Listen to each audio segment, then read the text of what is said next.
প্রিয় চাকরি প্রত্যাশী ভাই বোনেরা, তোমাদেরকে আজ সাধারণ জ্ঞানের একটি গুরুত্বপূর্ণ ক্লাস প্রাচীন বাংলার জনপদ সম্পর্কে আজ আমরা জানবো। প্রাচীন বাংলার জনপদ জানার আগে প্রাচীন বাংলার জনপদ জানার আগে আমাদের জনপদ সম্পর্কে জানতে হবে যে জনপদ জিনিসটা কি।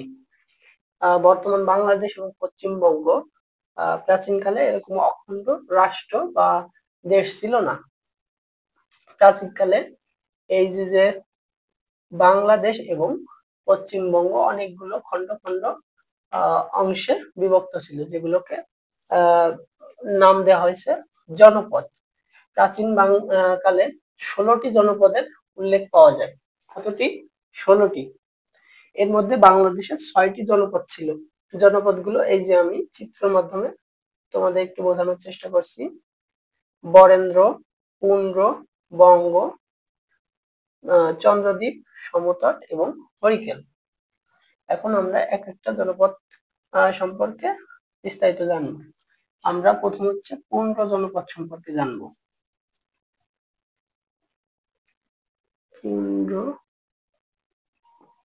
পুন্ড্র জনপদ। পুন্ড্র জনপদ এটা হচ্ছে প্রাচীনতম জনপদ। প্রাচীনতম জনপদ। চাকরি পরীক্ষায় যে প্রশ্নগুলো আসার মতো সেগুলোই আমরা এখানে দেওয়ার চেষ্টা করব। পুন্ড্র জনপদ হচ্ছে প্রাচীনতম জনপদ। তাহলে প্রশ্ন আসতে পারে যে বাংলার প্রাচীনতম জনপদ কোনটি? তাহলে আমাদের দিতে হবে পুন্ড্র জনপদ। এখন আমরা আরেকটা প্রশ্ন চলে যাই। পুন্ড্র জনপদের রাজধানী ছিল হচ্ছে পুন্ড্রবর্ধন।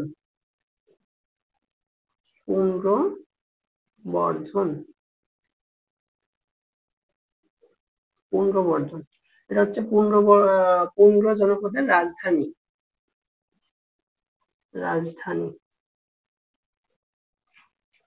তাহলে আমাদের দুইটা প্রশ্ন এখান থেকে কমপ্লিট।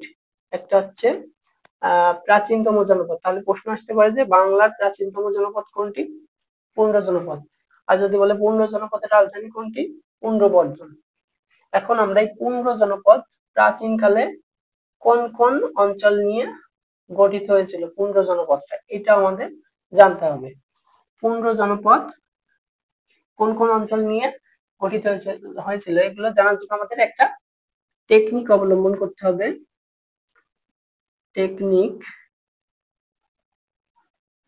শর্ট টেকনিক, যেটা আমরা সহজে পুন্ড্র জনপদ কোন কোন অঞ্চল নিয়ে গঠিত হয়েছিল প্রাচীনকালে এটা জানতে পারবো। টেকনিকটা হচ্ছে রাতে পায়ে রং দিব। তাহলে এই টেকনিকটার মাধ্যমে আমরা পুন্ড্র জনপদ কোন কোন অঞ্চল নিয়ে গঠিত হয়েছিল আর এই যে অঞ্চল নিয়ে, এই অঞ্চল নিয়ে তো পুন্ড্র জনপদ গঠিত হয়েছিল। তাহলে এই যে অঞ্চলটা, এই অঞ্চলের ভিতর কোন কোন জায়গাগুলো ছিল, কোন কোন জেলাগুলো ছিল সেটা আমাদের জানার জন্য একটা টেকনিক অবলম্বন করছি, যেটা হচ্ছে রাতে পায়ে রং দিব। এখন রাতে থেকে আমরা মনে রাখতে পারি রাজশাহী।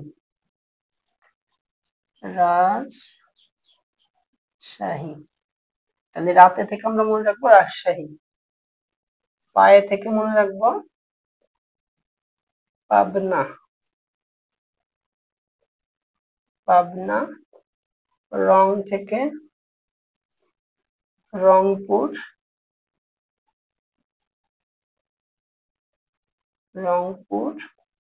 আর দিব থেকে দিনাজপুর।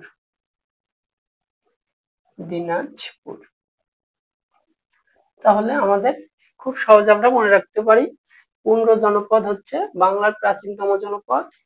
পুন্ড্র জনপদের রাজধানী ছিল হচ্ছে পুন্ড্রবর্ধন।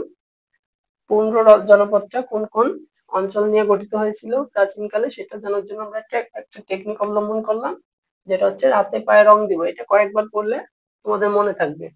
রাতে পায়ে রং দিব, এই একটা লাইনের মাধ্যমে আমরা পুন্ড্র জনপদ সম্পর্কে জানতে পারি যে কোন কোন অঞ্চল নিয়ে পুন্ড্র জনপদটা গঠিত হয়েছিল প্রাচীনকালে।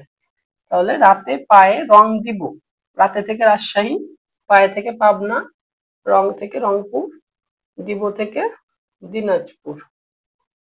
তাহলে আশা করি তোমাদের 15 জনপদ থেকে যে এইখান থেকেই 15 জনপদ থেকে যদি প্রশ্ন হয় তাহলে এখান থেকেই তোমাদের প্রশ্নটা হবে। এরকম ভাবে প্রশ্ন আসতে পারে যে প্রাচীনকালে রাজশাহী কোন জনপদের আওতায় ছিল, বা পাবনা কোন জনপদের আওতায় ছিল, রংপুর বা দিনাজপুর। আবার আসতে পারে যে 15 জনপদের রাজধানী কোথায় ছিল, বা প্রাচীনতম জনপদ কোনটি। এইভাবে প্রশ্নগুলো হবে। আশা করি তোমরা বুঝতে পারছো। এখন আমরা বরেন্দ্র জনপদ সম্পর্কে জানবো। দ্বিতীয় নম্বর জনপদ হচ্ছে আমাদের বরেন্দ্র জনপদ। বরেন্দ্র জনপদ।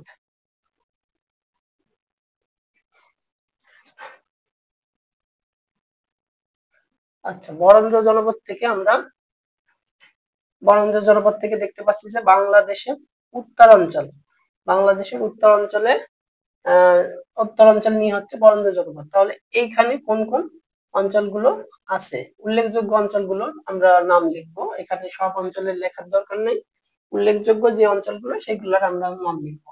তাহলে বরেন্দ্র জনপদ উত্তরাঞ্চলে আমরা জানি হচ্ছে রাজশাহী। এখন তোমরা প্রশ্ন করতে পারো যে রাজশাহী তো এখানেও আছে, 15 জনপদের ভিতরে আছে, আবার বরেন্দ্র জনপদের ভিতরে যাবে কিভাবে?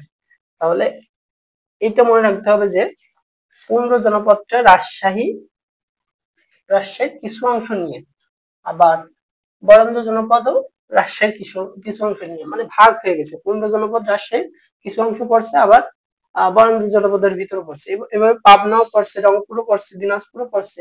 কিভাবে আমি টেকনিকের মাধ্যমে দেখাচ্ছি যে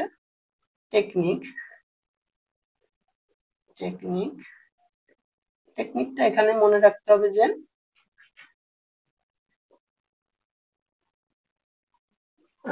এখানে টেকনিকটা হচ্ছে রাতে পায়ে রং দেব। আমরা এখানে টেকনিকটা লিখবো হচ্ছে রাতে রং দেব, রাতে রং দিব।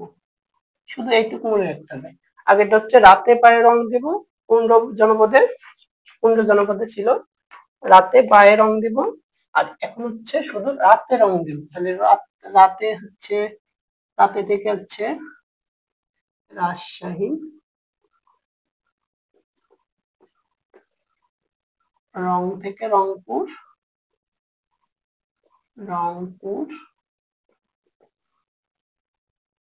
দিব থেকে আসবে হচ্ছে দিনাজপুর,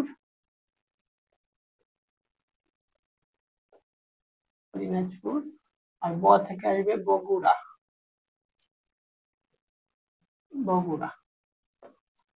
তাহলে আমরা এখান থেকে জানলাম হচ্ছে বরেন্দ্র জনপদ কোন কোন অঞ্চল নিয়ে গঠিত হয়েছিল। যেটা হচ্ছে রাতে রং দিব, এই লাইনটা থেকে আমরা জানতে পারি যে রাতে থেকে হচ্ছে রাজশাহী, রং থেকে রংপুর, দি থেকে দিনাজপুর, ব থেকে বগুড়া। তাহলে এই অঞ্চলগুলো নিয়ে হচ্ছে আমাদের বরেন্দ্র জনপদ গঠিত হয়েছিল। আশা করি তোমরা সবাই বুঝতে পারছো। এখন আমরা পরবর্তী জনপদে চলে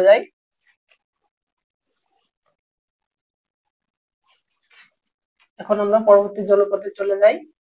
আমাদের দুটো জনপদ শেষ, বরেন্দ্র এবং পুন্ড। এখন আমরা বঙ্গ জনপদ পদে চলে যাই। বঙ্গ জনপদ।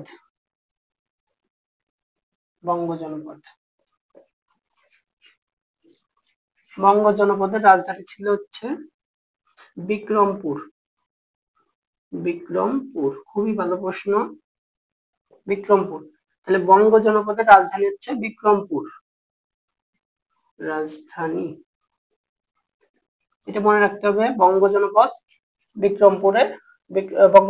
রাজধানী বিক্রমপুর। বঙ্গ বিক্রম এভাবে কয়েকবার পড়লে আমাদের মনে থাকবে। বঙ্গ জনপদের রাজধানী বিক্রমপুর। বঙ্গ জনপদের ভিতর কোন কোন অঞ্চল আছে এটা জানার জন্য আমাদের একটা টেকনিক আছে।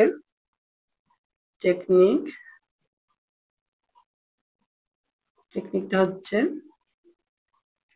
ফারুক বা ফরিদ লিখি। ফরিদ, বিশাল, ময়না, ময়না ডাক ময়না ডাকতে পটু।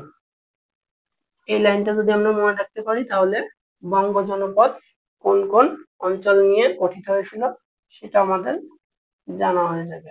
দেখো, ফরিদ থেকে আমরা মনে রাখতে পারি ফরিদ থেকে ফরিদপুর। ফরিদপুর, তাহলে যদি প্রশ্নে আসে ফরিদপুর প্রাচীনকালে কোন জনপদের অন্তর্ভুক্ত ছিল, তাহলে আমরা বলবো যে ফরিদপুর হচ্ছে বঙ্গ জনপদের অন্তর্ভুক্ত ছিল।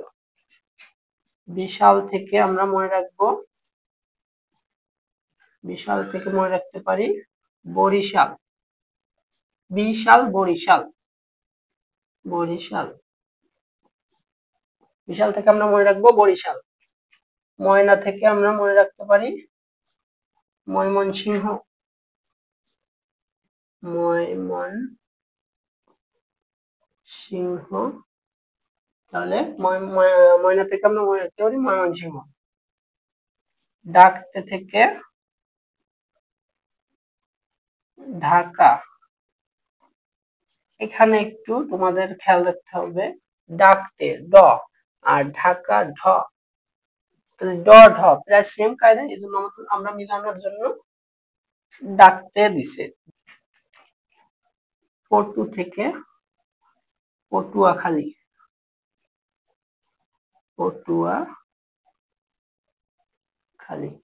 তাহলে আমরা বঙ্গ জনপদের ভিতর কি কি ইম্পর্টেন্ট গুরুত্বপূর্ণ জিনিস পেলাম। বঙ্গ জনপদের রাজধানী ছিল হচ্ছে বিক্রমপুর।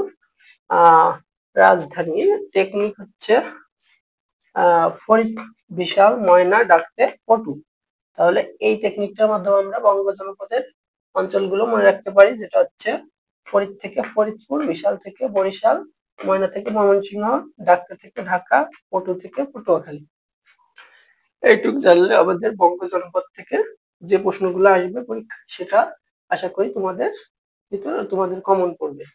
এখন আমরা হরিকেল জনপদ সম্পর্কে জানবো। হরিকেল জনপদ। হরিকেল জনপদের রাজধানী ছিল হচ্ছে শ্রীহট্ট। শ্রীহট্ট, এটা হচ্ছে হরিকেল জনপদের রাজধানী।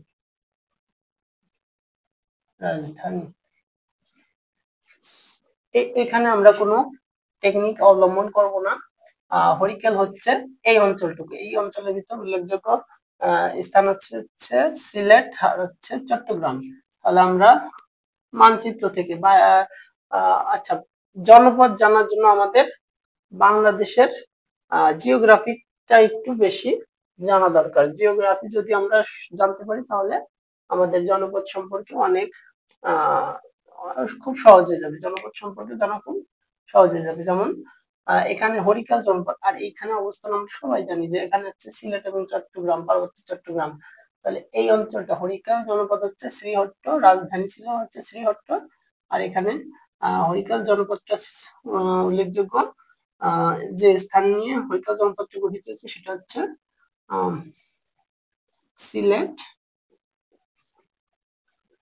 সিলেট এবং চট্টগ্রাম। তাহলে এটা তোমরা একটু মনে রাখবা। তোমাদের যদি বুঝতে অসুবিধা হয় তোমরা একটু মানচিত্রের দিক খেয়াল রাখবা। মানচিত্র, বাংলাদেশের মানচিত্র তোমরা একটু দেখবা যে কোথায় কোন অঞ্চলটা গঠিত হয়েছিল, কোথায় কোন অঞ্চল আছে। তাহলে এখানে হচ্ছে তোমরা মানচিত্রে দেখতে পারবা যে এখানে ঢাকা আছে, এখানে সিলেট আছে, এখানে রাজশাহী আছে। হরিকেল জনপদ সম্পর্কে আমাদের এটুকুই। তাহলে হরিকেল জনপদ রাজধানী ছিল হচ্ছে শ্রীহট্ট, আর হরিকেল জনপদটা হচ্ছে সিলেট এবং চট্টগ্রামের অঞ্চল নিয়ে গঠিত হয়েছিল। এখন আমাদের সমতট জনপদ সম্পর্কে জানবো। সমতট জনপদ,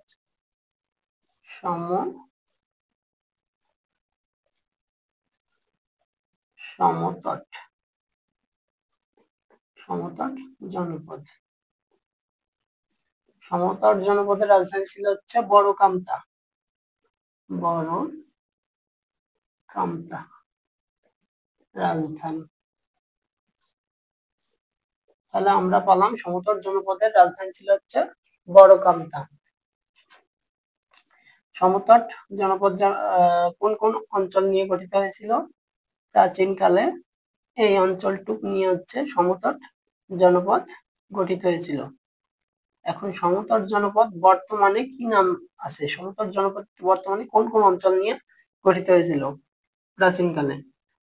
এটা মনে রাখার জন্য আমাদের একটা টেকনিক আছে। টেকনিক না দিলেও হয়। এটা হচ্ছে দুইটা জায়গা মাত্র, যেটা হচ্ছে কুমির খালি। এইটা যদি আমরা জানতে পারি তাহলে দুইটা জায়গায় জানা হয়ে যাবে। আর তোমরা যদি এমনি মনে রাখতে চাও এমনি মনে রাখতে পারো, টেকনিক দিয়ে মনে রাখলে তোমাদের সহজ হবে। তাহলে কুমির খালি, এখান থেকে আমরা কুমির থেকে কুমিল্লা মনে রাখতে পারি, কুমিল্লা। এবং খালি থেকে আমরা মনে রাখতে পারি নোয়াখালী। তাহলে আমরা এখান থেকে সমতট জনপদ এর রাজধানী হচ্ছে বড় কামতা, টেকনিক হচ্ছে কুমিরখালী। তাহলে কুমির থেকে আমরা পেলাম কুমিল্লা, আর খালি থেকে পেলাম নোয়াখালী। তাহলে এই অঞ্চলটুকু হচ্ছে প্রাচীনকালে সমতট জনপদের অন্তর্ভুক্ত ছিল।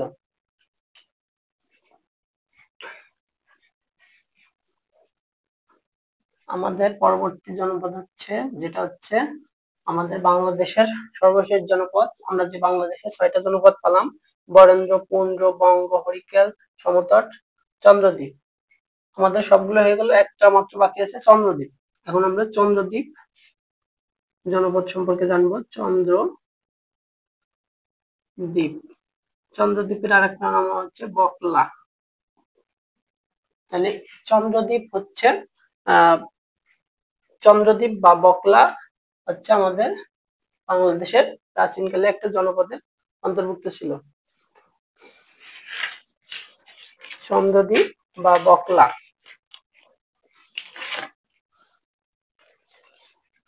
এখন আমরা চন্দ্রদ্বীপ এবং বকলা কোন কোন অঞ্চল নিয়ে প্রাচীনকালে চন্দ্রদ্বীপ জনপদ গঠিত হয়েছিল সেটা জানার জন্য একটা টেকনিক অবলম্বন করব।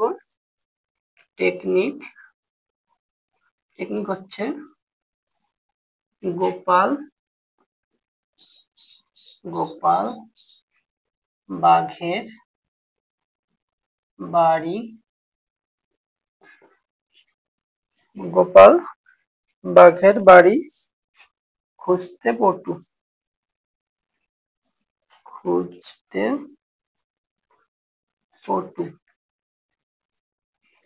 গোপাল বাঘের বাড়ি খুঁজতে পটু। এখন গোপাল থেকে আমরা জানবো গোপালগঞ্জ প্রাচীনকালে চন্দ্রদ্বীপ বা বকলা জনপদে অন্তর্ভুক্ত ছিল। গোপালগঞ্জ, বাঘের থেকে বাগেরহাট,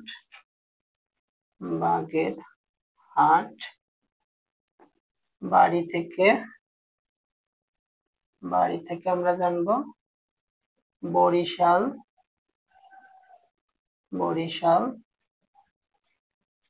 খুঁজতে থেকে খুলনা,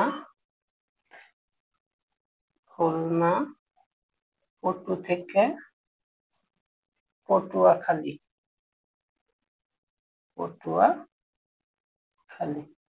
তাহলে আমাদের চন্দ্রদ্বীপ বা বকলা জনপদটা কোন কোন অঞ্চল নিয়ে গঠিত হয়েছিল প্রাচীনকালে? যেটা হচ্ছে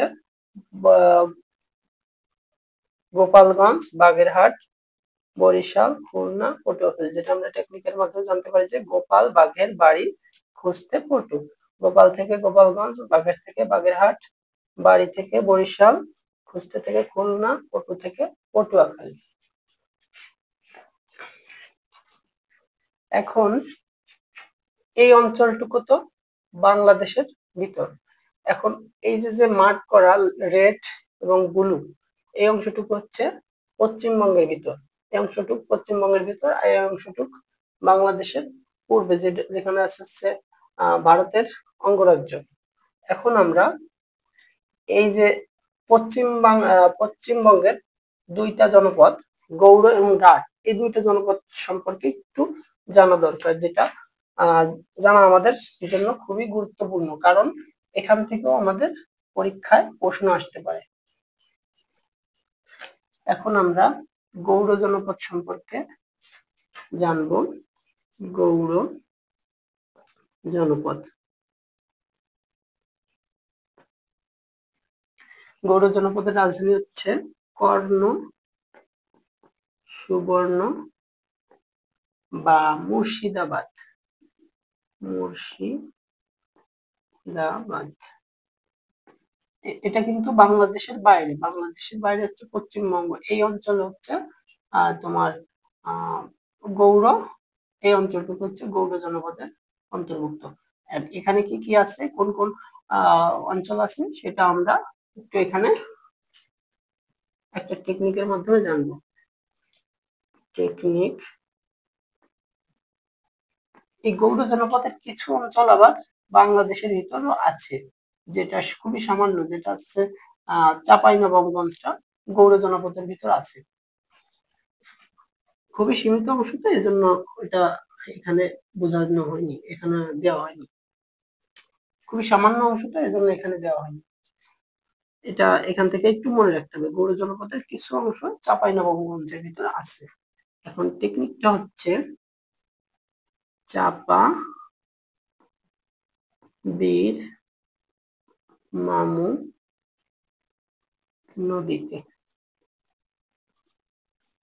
এই টেকনিকটা যদি আমরা মনে রাখতে পারি, তাহলে গৌড় জনপদ প্রাচীনকালে কোন কোন অঞ্চল নিয়ে গঠিত হয়েছিল সেটা আমাদের আমরা খুব সহজে মনে রাখতে পারি। যেমন চাপা থেকে চাঁপাইনবাবগঞ্জ, চাঁপাইনবাবগঞ্জ। এই প্রশ্নটা খুবই গুরুত্বপূর্ণ, এই প্রশ্নটা কিন্তু বারবার পরীক্ষায় আসে। চাঁপাইনবাবগঞ্জ প্রাচীনকালে কোন জনপদের অন্তর্ভুক্ত ছিল? তাহলে চাঁপাইনবাবগঞ্জ হচ্ছে গৌড় জনপদের, কারণ আমরা এখানে টেকনিক্যাল ভাবে দেখলাম যে চাপা বীর মামু নদীতে, তাহলে চাপা থেকে আমরা পেলাম হচ্ছে চাঁপাইনবাবগঞ্জ, যেটা হচ্ছে গৌড় জনপদের অন্তর্ভুক্ত ছিল। বীর থেকে আমরা জানবো এই একটা অঞ্চল কিন্তু শুধু বাংলাদেশের ভিতর গৌড় অঞ্চলে, গৌড় জনপদের চাঁপাইনবাবগঞ্জ, আর অন্য সবই কিন্তু পশ্চিম বাংলার ভিতর গেছে। যেমন বীর থেকে আমরা বীরভূম ভারতের একটা অঞ্চল। মা থেকে মালদাহ, এটাও ভারতের অঞ্চল, সবই ভারতের অঞ্চল হবে, শুধু চাঁপাইনবাবগঞ্জটা বাংলাদেশের ভিতর বর্তমানে গৌড় জনপদের। এই গৌড় জনপদের মা থেকে মালদাহ, মৌ থেকে মুর্শিদাবাদ,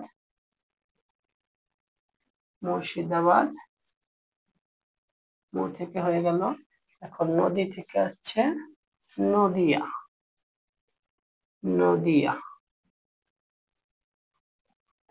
তাহলে চাপা বীর মামু নদীতে, এইটা থেকে আমরা পালাম কি, চাপা থেকে চাঁপাইনবাবগঞ্জ, বীর থেকে বীরভূম, মা থেকে মালদহ, মৌ থেকে মুর্শিদাবাদ, আর নদী থেকে নদিয়া। আমাদের জনপদটা হচ্ছে রাঢ় জনপদ।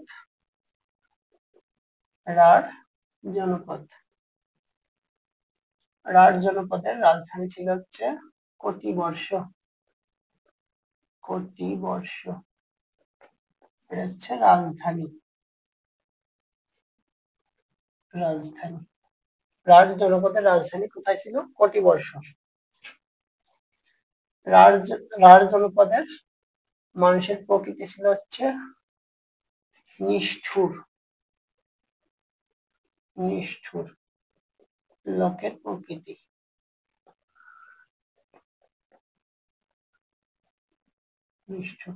তাহলে রাঢ় জনপদের লোকের প্রকৃতি ছিল হচ্ছে নিষ্ঠুর। পরীক্ষায় এই প্রশ্নটাও খুবই গুরুত্বপূর্ণ, যে কোন জনপদের লোকের প্রকৃতি ছিল নিষ্ঠুর? তাহলে রাঢ় জনপদের।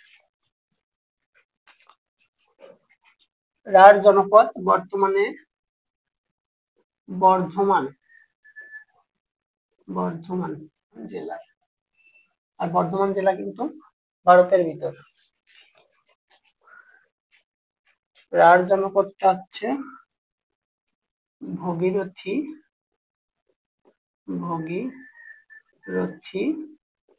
নদীর পশ্চিম